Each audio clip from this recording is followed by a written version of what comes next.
검찰이 동양그룹의 사기성 회사채와 기업 어음 발행 등과 관련해 오늘 오전 동양그룹 계열사들에 대해 압수수색을 벌였습니다.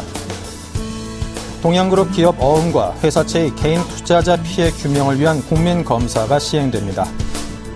2000년 이후 작년까지 해외 조세 회피처에 송금된 금액이 1조 달러를 넘어선 것으로 나타났습니다. 국민기초생활보장급여로 지급된 정부 재정이 2006년에서 2012년 사이 40% 늘어난 것으로 나타났습니다. 네, 시청자 여러분 안녕하십니까? 센경제 현장의 임동석입니다. 오늘 화요일 코스피지수 미국의 부채협상 타결 기대감에 연내 최고치를 기록하면서 무척이나 밝게 마감을 했습니다. 강광우 기자 연결합니다. 안녕하세요. 네, 안녕하십니까? 네, 오늘 우리 장 상당히 좋았습니다. 시황 정리 부탁드립니다. 네, 미국 정치권의 부채 한도 증액 협상이 합의됐다는 소식이 전해지면서 코스피 지수가 연중 최고치를 뛰어넘었습니다. 국내 증시를 억눌렀던 미국 리스크가 해소됨에 따라 시장의 관심은 장기 박스권 상단이었던 2050선을 뚫고 추가 상승할지 여부에 쏠리고 있습니다. 오늘 코스피 지수는 전날보다 1.02% 오른 2040.96포인트의 장을 마감했습니다. 미국 정치권은 국가부채 한도를 내년 2월 15일까지 단기 증액하고 연방정부 폐쇄는 1월 15일까지 철회하면서 오바마 케어는 재협상에 들어가는 방안을 유력하게 검토하고 있습니다. 이 경우 사상 초유의 미국 정부 채무상환 불이행 사태는 피할 것으로 보입니다. 이날 외국인은 3,200억 원어치 주식을 사들였고 개인은 1,800억 원, 기관은 1,200억 원 순매도했습니다. 업종별로는 기계업종이 2.1% 올랐고 서비스업, 운송장비 등도 강세를 보였습니다. 반면 음식료품, 비금속 광물, 운수창고 등은 약세를 나타냈습니다. 시가총액 상위 10개 종목들은 모두 올랐습니다. 네. 자, 그리고 네이버가 모바일 메신저이죠. 라인의 성장세 60만 원대 무난히 돌파했다고 하는데 현재 흐름을 정리해 주시죠. 네, 네이버의 주가가 급등하면서 유가증권 시장 시가총액 톱10에 진입했습니다. 네이버는 9% 가까이 올라 63만 2천 원에 거래를 마쳤습니다. 네이버는 지난 8월 NHN 엔터테인먼트와 분할 상장된 이후 처음으로 60만 원대까지 오르며 시가총액 톱10에 자리했습니다. 네이버는 올해 초만 해도 시가총액이 유가증권 시장에서 21위에 불과했습니다. 시가총액이 10조 9천억 원에 그쳤지만 최근 주가가 급등하면서 20조 8,300억 원으로 2배 가까이 증가했습니다. 네이버의 주가가 급등한 이유는 모바일 메신저 라인의 성장세 때문입니다. 하루 평균 다운로드 횟수가 70만 건씩 증가하고 있어 올해 연말까지 3억 건 달성이 무난할 것으로 평가됩니다. 박한우 HMC 투자증권 연구원은 라인의 3분기 매출은 2분기보다 48% 증가한 1,600억 원가량 될 것이라며 현재 다운로드 횟수가 지속적으로 증가하고 있는 데다 라인 뮤직과 라인 몰 서비스 시작으로 사업 영역도 확대되고 있다고 설명했습니다. 네, 요 1, 2년 새 그 일본이라든가 동남아 쪽에 나가보면은 지하철에서 보면은 외국인들이 다들 라인을 쓰고 있는 걸 보고 저도 깜짝 놀랐는데 그 덕을 톡톡히 보고 있군요. 앞으로 더 큰 성장세를 기대해 보겠습니다. 자, 지금까지 강광우 기자와 함께했습니다. 감사합니다. 네, 감사합니다.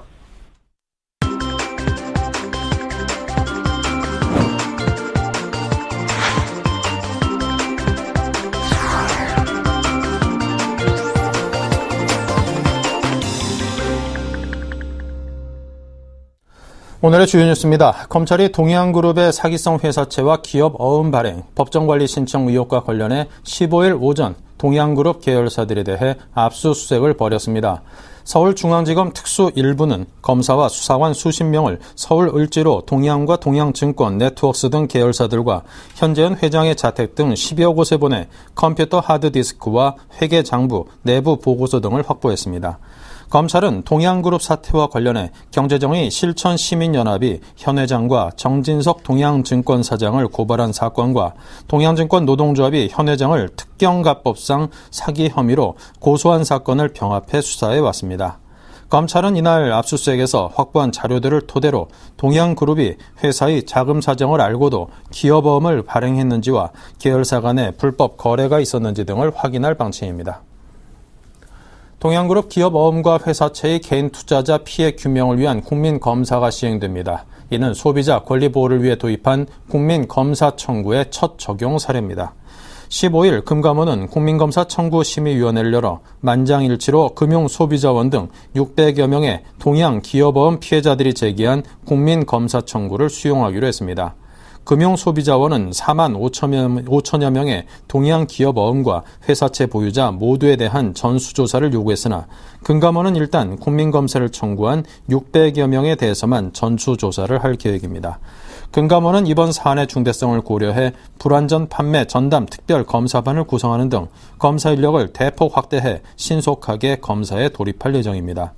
한편 동양 사태를 계기로 그동안 펀드나 보험 등에만 국한됐던 미스터리 쇼핑이 투기 등급의 기업 어음이나 회사채까지 확대됩니다. 미스터리 쇼핑은 불완전 판매를 조사하기 위해 감독당국이 고객을 가장해 판매 창구를 방문하는 것으로 2009년 도입돼 펀드나 보험 등 복잡한 금융상품에 시행해 왔습니다. 2000년 이후 작년까지 해외 조세 회피처에 송금된 금액이 1조 달러를 넘어선 것으로 나타났습니다. 한국은행에 따르면 2000년부터 지난해까지 13년간 국내 개인이나 법인이 OECD에서 지정한 50개 조세 회피처에 송금한 금액은 약 1조 264억 달러로 집계됐습니다. 송금액은 2000년 56억 달러에서 지난해 1586억 달러로 급증했으며 지역별로는 싱가포르의 7830억 달러로 가장 많은 금액이 송금됐습니다. 특히 역외 탈세를 위한 페이퍼 컴퍼니가 다수 설립된 것으로 의심받고 있는 케이먼 군도의 47억 달러, 버뮤다 28억 달러, 바하마 4억 달러 등이 송금됐습니다. 국민기초생활보장급여로 지급된 정부 재정이 2006년에서 2012년 사이 40% 늘어난 것으로 나타났습니다. 2006년 5조 1,104억 원이었던 생계와 주거교육 등 국민기초생활보장급여 지출은 2012년 7조 1,449억 원으로 39.8% 늘었습니다. 앞으로도 기초생활보장급여에 들어가는 재정지출은 매년 2천에서 6천억 원씩 늘어 2017년경에는 8조 8,644억 원 수준에 이를 것으로 전망됩니다. 기획재정부 관계자는 생계급여와 주거급여 등 현금급여를 지급할 때 기준이 되는 최저생계비가 물가 상승분 등을 고려해 매년 3에서 5%가량 증가했고 혜택 기준도 점차 완화돼 기초생활보장급여 지출도 늘어난 것이라고 말했습니다. 내년 2월부터 모든 지자체가 발주하는 계약의 전 과정이 공개됩니다.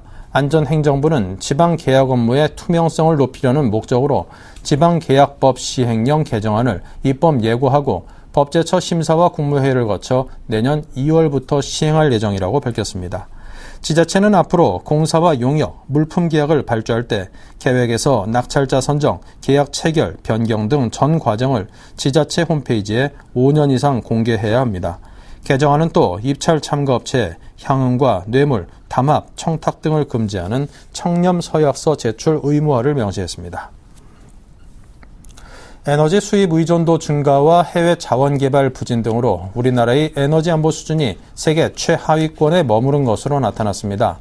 세계에너지협의회가 발표한 세계 에너지 지속 가능성 랭킹에 따르면 한국은 에너지 안보 부문이 작년 89에서 올해 103위로 14계단이나 떨어졌고 에너지 평등에서도 17계단 추락했습니다. 보고서는 에너지 수입 의존도가 높아짐에 따라 에너지 수출 대비 수입 비율이 악화돼 순위가 떨어졌다고 지적했습니다. 이번 평가에서는 스위스와 덴마크, 스웨덴, 오스트리아, 영국 등이 1위에서 5위를 휩쓸어 유럽 국가들이 강세를 보였습니다. 네, 옛 솔로몬저축은행에 게을렸던 해솔 또 한울저축은행들이 영업정지를 당할 위기에 처했다고 합니다. 당연히 후승이체 관련해서 투자한 투자자들의 피해가 예상이 되고 있는데요. 금융부의 신무경 기자를 연결하겠습니다. 안녕하십니까? 안녕하십니까? 네, 해솔과 한울저축은행이 영업정지 당할 위기에 처했다 하는데 현재 상황이 어떻습니까? 예, 옛 솔로몬저축은행의 자회사로 예금보험공사가 정리 중인 해솔저축은행과 한울저축은행이 다음 달 영업정지를 당할 것으로 보입니다. 예부는 이달 초 해솔 한울저축은행에 부실금융기관으로 결정한다고 사전 통지했습니다. 부실금융기관으로 지정돼 경영개선 명령을 받으면 일정 기간 안에 구조조정이나 자본확충 계획을 내야 합니다. 하지만 두 은행은 앞서 말씀드린 솔로몬저축은행 파산재단으로부터 증자를 받기가 현실적으로 어려운 상황이기 때문에 사실상 영업정지가 결정된 것으로 보입니다. 네. 자, 이런 어려움은 이 두 저축은행이 빨리 매각되지 않았기 때문에 발생된 좀 필연적인 일이다. 이런 분석이 주를 이루던데요. 어떻습니까? 예, 그렇습니다. 현재 업계의 흐름을 보면 부동산 경기 하락과 저축은행 먹거리 축소 등 안팎의 경영 환경이 어려워지면서 저축은행 매물의 인기가 떨어진 상황입니다. 그런데 여론을 의식해 제값에 올바른 인수자에게 저축은행을 팔려는 당국의 의지 때문에 매각이 계속 늦춰지게 된 것입니다. 해솔 한우저축은행의 무수익 자산 비율, NPL 비율과 연체율은 업계 추정 평균치인 21%의 2배에 달할 정도로 높습니다. 이런 저축은행을 일사불란하게 빨리 정리해서 매각하지 못하니 자연스럽게 자본금 전액 잠식이라는 결과로 이어졌고 결국 영업정지의 위기까지 도달하게 됐습니다. 네. 좀 제값받고 팔려는 그런 의혹이 오히려 좀 좋지 않은 결과로 연결돼서 안타깝다 싶은데요. 자, 그럼 이제 투자자들의 피해가 예상됩니다. 앞으로 투자자들 어떻게 되는 걸까요? 예, 다음 달 초 영업정지가 예상되는 해솔 한울저축은행에서 모두 350억 원의 후순위채가 팔린 것으로 알려졌습니다. 현재 해솔저축은행은 900명의 투자자가 250억 원 규모의 후순위채권을 갖고 있습니다. 예금자보호법은 저축은행 영업 정지 시 1인당 5천만 원 이하의 예금만 보호 대상으로 삼고 있습니다. 예금이 5천만 원을 넘거나 후순위채 투자금은 보호 대상이 아니므로 피해가 불가피할 것으로 보입니다. 후순위채는 발행한 저축은행이 파산할 경우 다른 채권들에 대한 변제가 끝나야만 비로소 변제를 받을 수 있습니다. 결론적으로 두 저축은행이 영업정지가 되면 후순위채는 사실상 휴지 조각이 된다고 봐야 하는 것이죠. 다만 후순위채 피해자에게 두 저축은행의 대주주인 솔로몬 파산재단에서 피해금을 일부 돌려줄 수는 있습니다. 그러나 과거 사례를 보면 돌려받는데 굉장히 오랜 시간이 걸린다거나 금액도 투자 금액의 최고 30%에 불과할 정도로 낮습니다. 네. 동양그룹 같은 경우야 대주주의 기만 행위가 있었다고 하지만 이런 경우에는 투자자 본인의 좀 책임 부분도 상당히 있을 수 있겠다. 그런 부분에 대해서 좀 다른 차이점이 있다라고 느껴지는데요. 자, 그런데 이제 다른 가교저축은행들 예보 산하에 있는 이 은행들의 부실도 좀 만만치 않다라고 들었습니다. 상황이 어떤지요? 예, 그렇습니다. 예보산하 가교저축은행은 예스, 예나래, 예성, 예신, 예주 등 5곳이 있습니다. 이 중 2011년 가교로 넘어온 예스 예나래 저축은행의 부실률은 업계 평균치를 웃도는 실정입니다. 예스 저축은행의 경우 무수익 자산 비율이 37.85%, 연체율이 38.24%로 업계 평균보다 높습니다. 반면 예성, 예신, 예주저축은행은 지난해 말부터 올해 초까지 부실로 인해 가교로 넘어온 저축은행들인데요. 아직까지 건전성은 좋은 편이지만 시간이 지나면 예스 예나래 저축은행처럼 부실률이 높아질 것이라는 게 업계의 평가입니다. 네. 자, 그렇다면 예보산하 가교저축은행들의 상황은 이렇다 치고 또 다른 저축은행들의 상황은 어떤지요? 예, 저축은행 업계를 크게 일본계, 증권계, 금융지주 계열로 나누어 설명드리겠습니다. 일본계의 경우 SBI 저축은행의 부실은 잘 알려진 것처럼 심각한 것으로 알려졌습니다. 계열사인 SBI2 저축은행의 경우 NPL 비율과 연체율은 업계 최고치인 50%, 47%로 높습니다. 반면 일본계지만 우량한 곳으로 오릭스 저축은행이 있습니다. 이 저축은행은 두 건전성 지표 모두 20%대 미만으로 SBI와 대조되면서도 같은 일본계 저축은행인 친해저축은행보다 낮은 실정입니다. 증권계열 저축은행은 여전히 힘든 싸움을 벌이고 있습니다. 대신증권계열 대신저축은행은 NPL, 연체율 모두 40%대로 건전성이 악화된 상태입니다. 현대키움증권 계열 현대키움저축은행의 경우도 건전성은 괜찮은 편이지만 아직까지 순손실을 벗어나지는 못하는 상황입니다. 마지막으로 지주계열 저축은행의 경우 우리금융, 하나저축은행이 선방하고 있는 상황입니다. 우리금융의 건전성은 지주계열 저축은행 중에서 가장 좋은 편이며 하나저축은행은 1월에서부터 6월까지 113억 원의 순이익을 냈습니다. 반면 KB 신한저축은행의 경우 건전성 확보도 못한 상황에서 순손실만 나는 상황입니다. 이 밖에 BS, 한국투자저축은행 등 저축은행들은 NPL, 연체율 등 건전성 지표가 모두 10% 미만인데다가 순위까지 각각 56억 원, 123억 원을 내서 업계에서는 초우량 저축은행으로 평가되고 있습니다. 네. 이 대신증권 같은 경우는 증권 업황 자체만으로도 상당히 어려워서 힘들어 할 텐데, 자, 이제 뭐 새로운 성장 동력으로 인수한 대신저축은행까지도 좀 어려워지면서 엎친 데 덮친 격이 되겠군요. 잘 좀 살펴봐야겠습니다. 자, 지금까지 금융부 신무경 기자와 함께 저축은행 관련된 소식을 정리해서 들어봤습니다. 말씀 감사합니다. 감사합니다.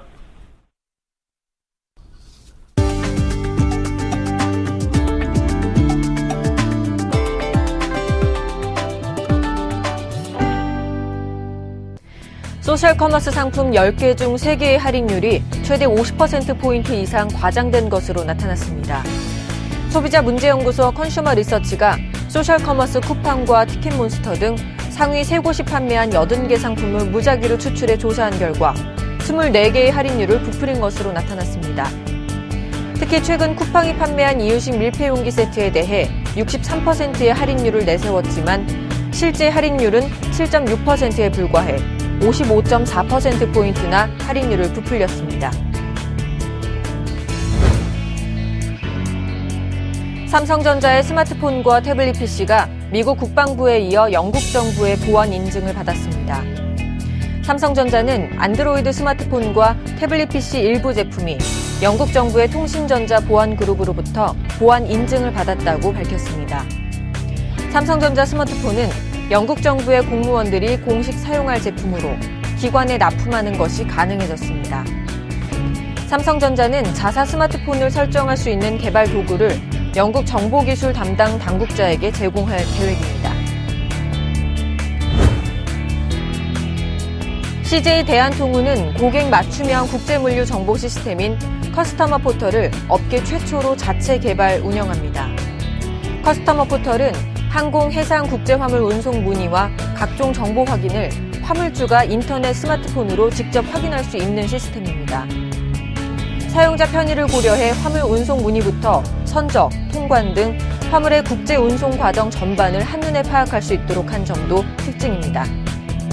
커스터머 포털 도입으로 제품 생산 업체나 원자재 부품을 수출입하는 업체가 화물의 도착 시기를 빠르고 정확하게 파악할 수 있어 적시 생산과 공급이 가능해졌습니다. 펜텍은 스마트폰 베가 시크릿 노트를 16일 이동통신 3사로 본격 출시한다고 밝혔습니다. 베가 시크릿 노트는 펜텍이 LTE A폰 세계 최초로 선보였던 지문인식 기능인 시크릿 기능을 한층 강화했습니다. 특히 완벽한 사생활 보호 기능으로 소비자들의 관심이 집중되고 있습니다. 박창진 펜텍 마케팅 본부 부사장은 베가 시크릿 노트에 대한 소비자들의 관심이 판매 호조로 이어질 수 있도록 마케팅을 전개해 나갈 것이라고 밝혔습니다.